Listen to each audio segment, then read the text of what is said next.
Eu sou Lia da beira do mar, morena queimada do sal e do sol, da ilha de Itamaracá.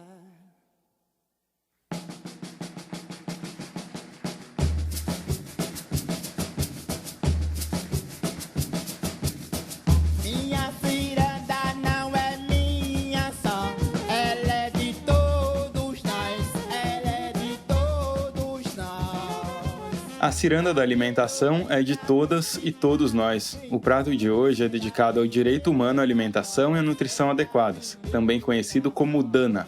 Esse palavrão todo significa uma coisa muito básica. Comer direito é um direito, de todo mundo mesmo. A comida, ela sempre foi muito presente, né?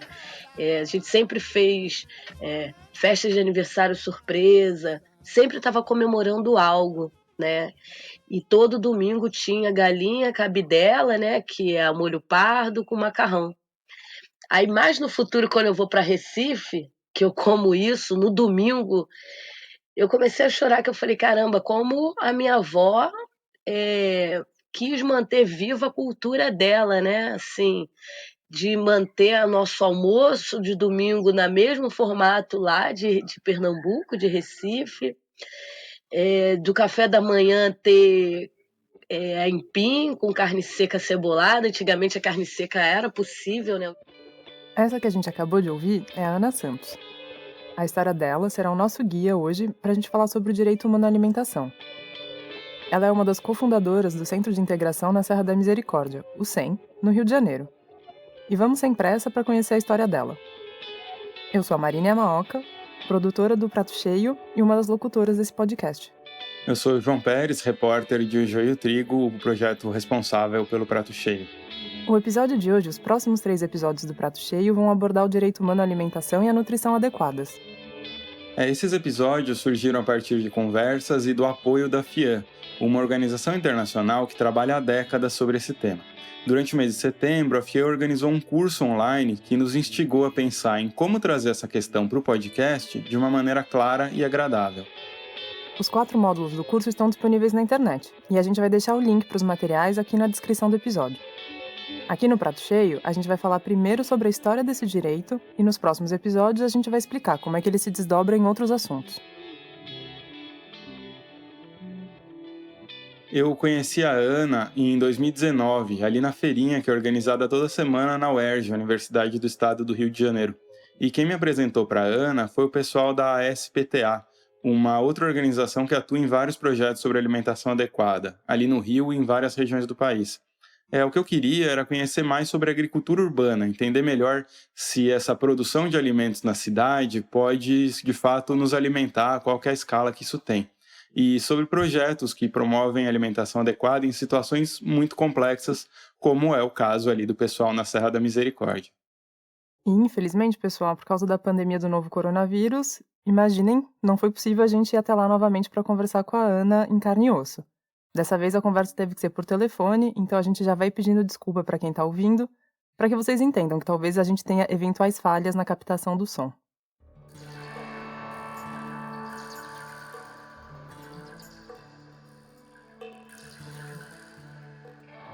Quando a gente decidiu fazer esses episódios sobre direito humano à alimentação, de cara veio pra gente essa história da Ana, assim, muito claramente, de como essa história dela, da turma que atua ali na Serra da Misericórdia, vale a pena ser contada, porque ela oferece uma amostra da enorme dificuldade que é a garantia desse direito.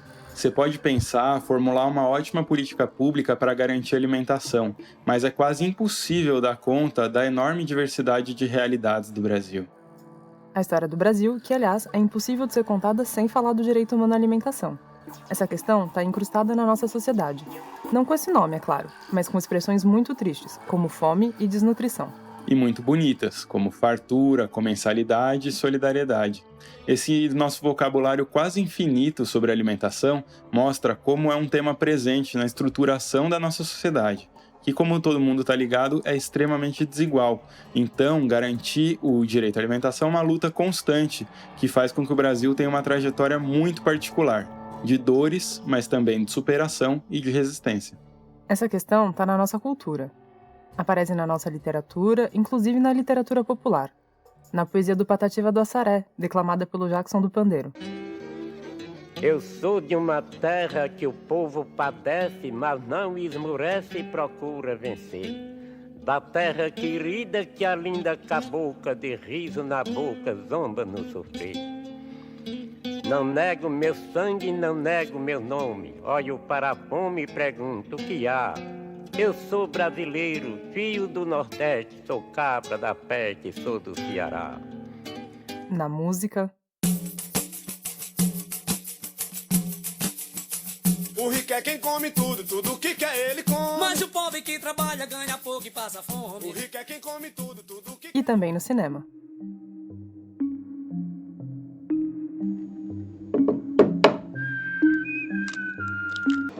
Pô, essa? Tá sem molho. Olha, irmão! O macarrão tá sem molho, rapaz! Vamos contigo, rapaz! Numa favela, o território é instável, então não é trivial garantir a oferta de alimentos frescos. Além de conversar com a Ana, no ano passado eu visitei um projeto vizinho ali, o Coletivo Verdejar, que também fica no Complexo do Alemão, e que vive se deslocando, vive numa situação meio tensa, porque não é um território que está garantido, ele não está titulado, ele tem 1000 questões influenciando ali. E a Serra da Misericórdia é um espaço muito interessante, porque é uma área verde, uma área de Mata Atlântica, que está ali no meio da cidade do Rio de Janeiro. Uma outra coisa importante que falta muitas vezes na favela é água limpa na torneira, porque sem ela não tem direito a uma alimentação adequada. As relações com o tráfico ou com a milícia podem mudar de uma hora para outra e as pessoas, no geral, têm que trabalhar fora, no asfalto. Então elas fazem grandes deslocamentos e, portanto, sobra pouquíssimo tempo para cuidar de si e dos seus. João, e apesar de todas essas dificuldades que você mencionou, o fato de ser difícil não significa que o poder público não tem que trabalhar para assegurar o direito à alimentação. Significa que ele deve trabalhar em dobro e compreender as realidades específicas, quais são os grupos que demandam uma vontade redobrada. Isso não é trivial num contexto em que está na moda defender uma espécie de cada um por si e que tem por trás uma lógica de todos pela milícia. Faz só 10 anos que o Brasil colocou o direito humano à alimentação entre os direitos sociais previstos na Constituição. Ele está lá no artigo 6º, junto com educação, saúde, trabalho, moradia, transporte, uma série de outros elementos. Essa inclusão no principal instrumento legal do país, 22 anos depois de promulgada a Constituição, marcou um processo simbólico e prático no qual o Estado reconhece o seu papel de promoção e proteção desse direito. Mas o retrocesso avassalador dos últimos anos mudou tudo.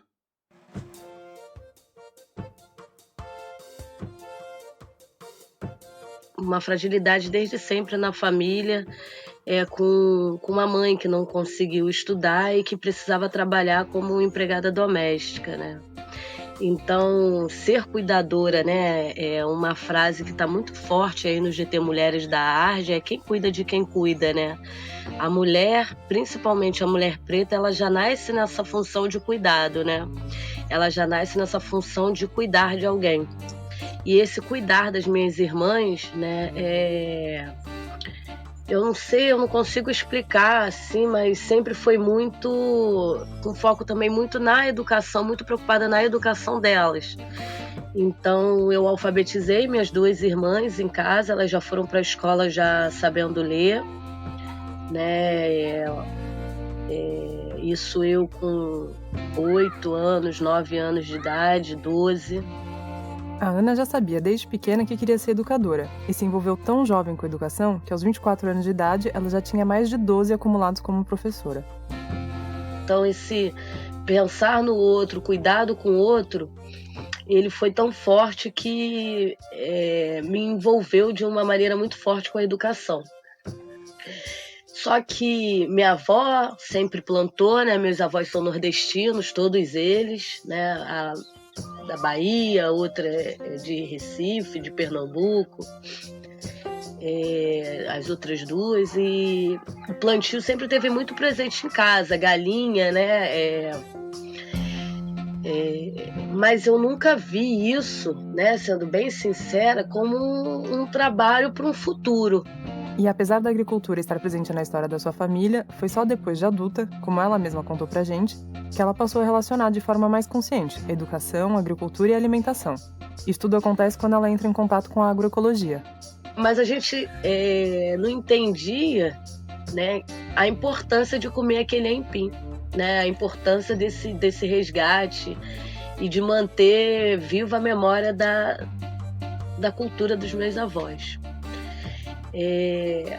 Foi só depois de adulta, quando eu encontro a palavra agroecologia, né, é que eu vejo que elas que elas sempre tiveram conectadas, né, que a gente sempre trabalhou juntas, mas nunca de uma maneira, como eu posso dizer, consciente, né? Eu acho que foi muito inconsciente. É mais ou menos nesse mesmo momento, por volta de 2012, que a Ana se juntou a outras pessoas para criar o CEM, o Centro de Educação Multicultural da Serra da Misericórdia, que depois vai ser chamado de Centro de Integração. A motivação inicial era um desejo de proteger as matas, a natureza, a biodiversidade da serra. Como o João mencionou, essa é uma área de Mata Atlântica, um dos últimos redutos de Mata Atlântica da zona norte do Rio de Janeiro. E um pouco depois disso, a Ana vai entrar em contato com o trabalho da Rede Carioca de Agricultura Urbana. E é aí que a agricultura e a alimentação passam a ter um papel central no seu trabalho. A gente vai ouvir a Ana falar sobre esse encontro e depois vamos para um rápido intervalo. Nessa nossa relação muito forte, muito tênue com a Rede Carioca de Agricultura Urbana, que a gente entende uma palavra que é comum a todos, né? E que todo mundo precisa, rico, pobre, quem está na favela, quem está fora da favela, que é comida. Né? Então a gente começa a entender que a palavra-chave é comida, comida de verdade. Né? É produzir o alimento, é falar de produção agrícola, é falar de potencial de plantio, é falar que tem muito veneno, é falar de autonomia.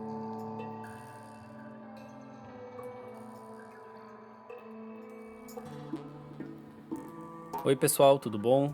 Aqui é o Vitor Mattioli, um dos repórteres do Joio. Eu invadi o prato cheio para dividir com vocês uma notícia muito boa.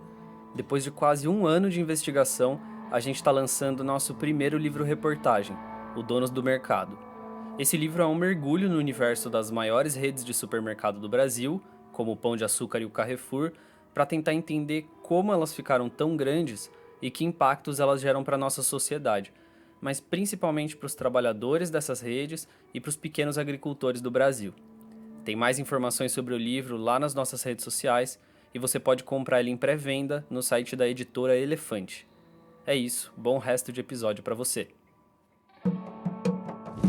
Sabiá no sertão, quando canta me comove. Passa 3 meses cantando e sem cantar passa 9. Bom, a gente volta para falar um pouquinho mais sobre o trabalho do CEM e um pouquinho mais sobre direito humano à alimentação. É até difícil, às vezes, explicar o que o CEM faz, porque são vários projetos, várias frentes ao mesmo tempo, e as coisas vão acontecendo simplesmente, né? Então tem um trabalho de conscientização em relação à reciclagem, porque lixo em áreas, em comunidades é um grande problema. Tem um trabalho de transformar arena, parques, espaços que estão abandonados em espaços de agricultura, de alimentação, de realização de oficinas. E tem também uma questão de distribuição de alimentos, como a Ana contou, nessa questão, nessa conjuntura que a gente vive em relação à pandemia.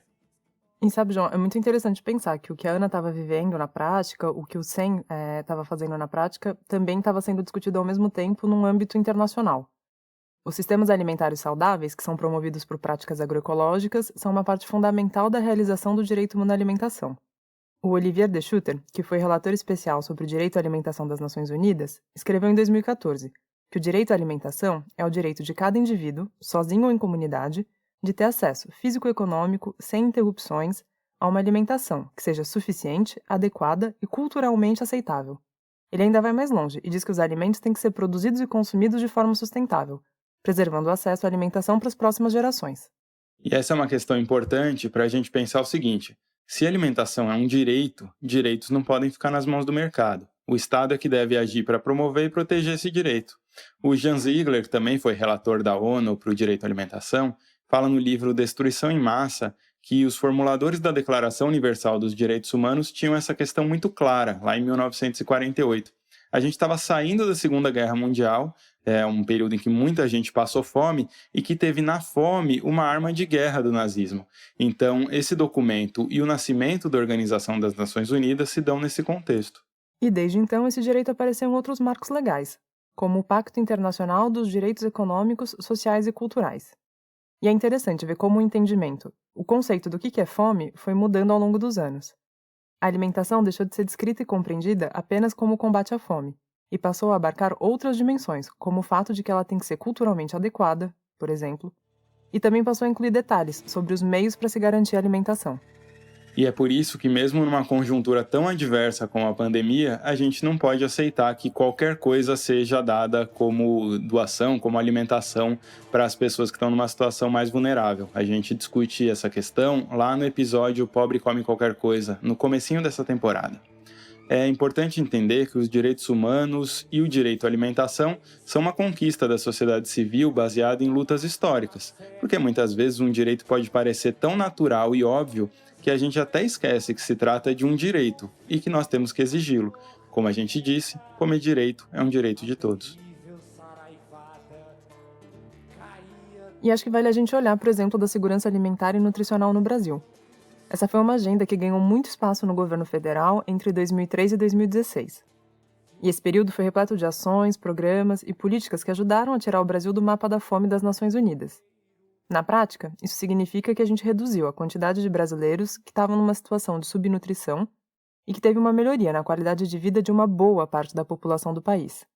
Mas a luta dos movimentos sociais, de pesquisadores, da sociedade civil, vem de muito antes dos anos 2000. E a gente vai encontrar esse movimento de resistência e de luta por direitos humanos desde a ditadura.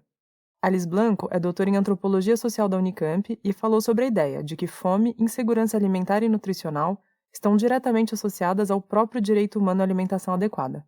Vamos ouvir o que a Alice tem para falar. É uma ideia-chave para pensar isso, né? Porque quando a gente pensa que para a garantia desse direito tem que ter uma alimentação adequada em termos quantitativos, mas também qualitativos, a gente não pode pensar que só está passando fome aquela população que tem as refeições diminuídas, que pulam as refeições ou que tem efetivamente uma privação de quantidade de alimentos, mas também aquela população que não consegue escolher o que vai comer, né? Que tem que mudar a escolha de certos alimentos para garantir que até o fim do mês vai ter comida para toda a sua família. Com a criação do Centro de Integração da Serra da Misericórdia, a ANA, junto a outros parceiros, tenta educar para romper com um padrão alimentar que apresenta a comida industrializada como boa, como um objeto de desejo, e que desvaloriza os alimentos locais, como é o caso das punks, as plantas alimentícias não convencionais. Os punks agora, o grande clímax dos grandes chefes. Ela é atrelada a algo que, de uma forma, para a gente aqui, é de pobre, e para eles lá é de muito rico, que vira um prato muito caro que eu não posso acessar.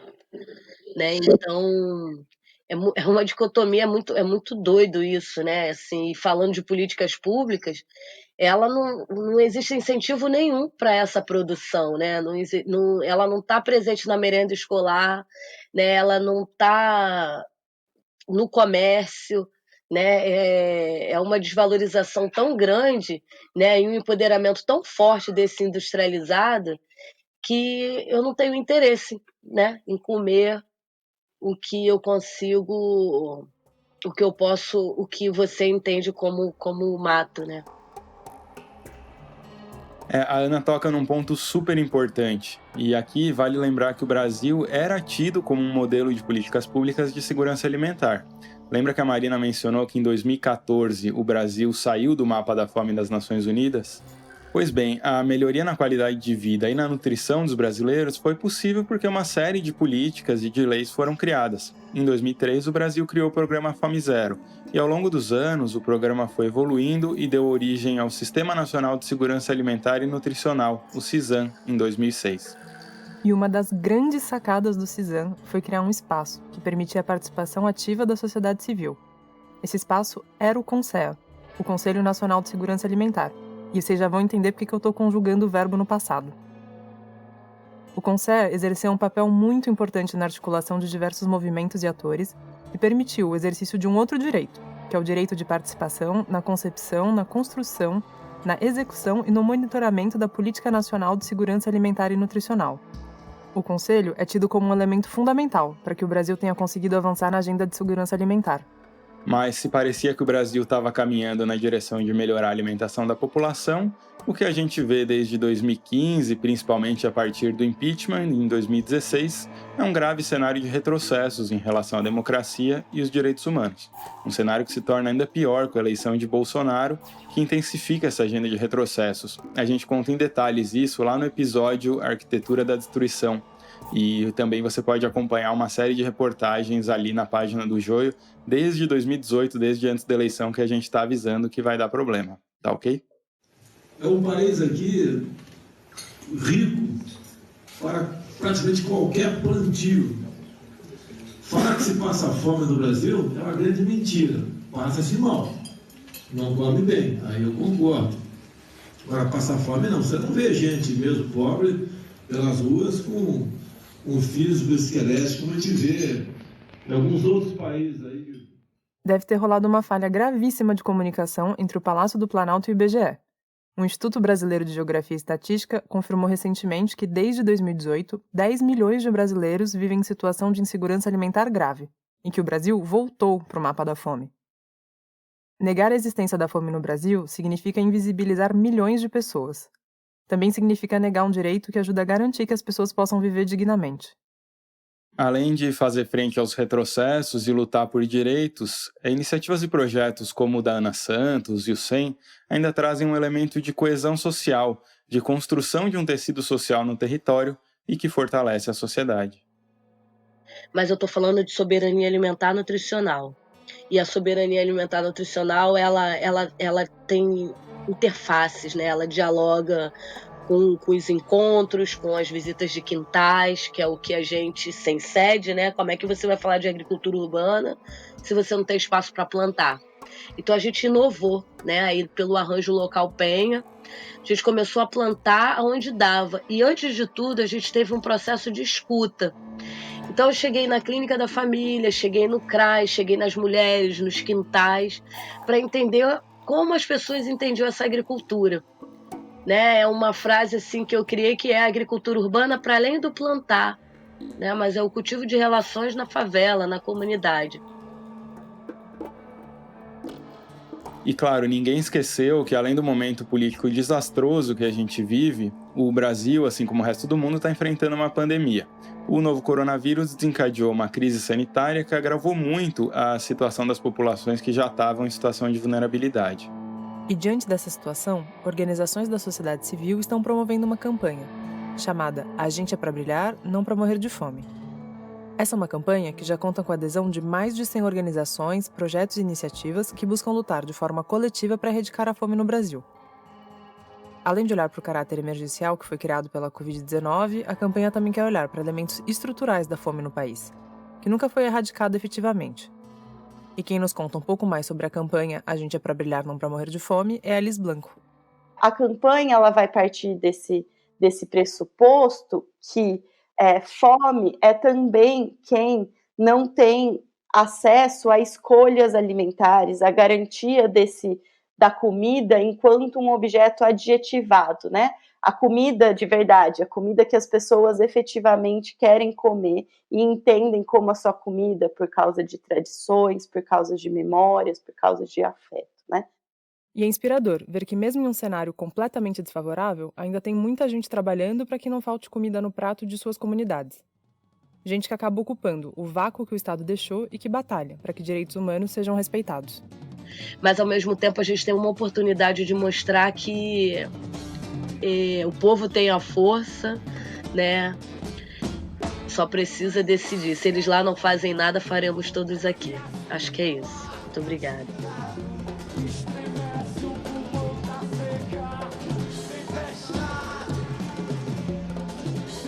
Quem faz as redes sociais do Prato Cheio é a Amanda Flora e o design do podcast é da Denise Matsumoto. Esse episódio é um especial que contou com o apoio da FIAM Brasil.